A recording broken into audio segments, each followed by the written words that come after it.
Huy, naku recipe sa adobo diri. Dali ra kayo. Imo sa na siyang i-marinate sa soy sauce, vinegar, gamay lang para dili maslog. Optional nor liquid seasoning, gamay lang. Bay leaves, fresh black pepper. Ayaw ng whole. Mas may ang fresh kay mas lami siya. Butang jud ko gamay bitsin. Gamay lang. I-marinate ra nini mo 1 hour or 3 hours pero mas maayo overnight para lami gid siya.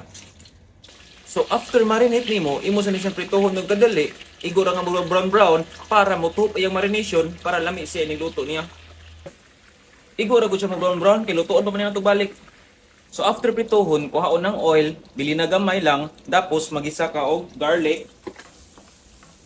Pagkahuman sa garlic, ibutang na nimo ang chicken. Pagkahuman, ibutang nimo ang sobra nga gimarinate nimo. Pagkahuman, butangan nimo og tubig.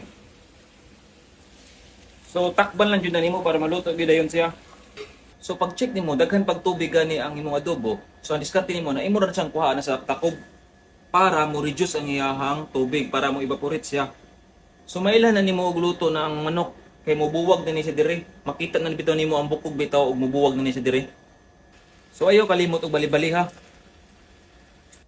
Ug hapit na siya maluto, imo na siyang pugan og lemon. Kung wala kay lemon, pwede ra lemon sito.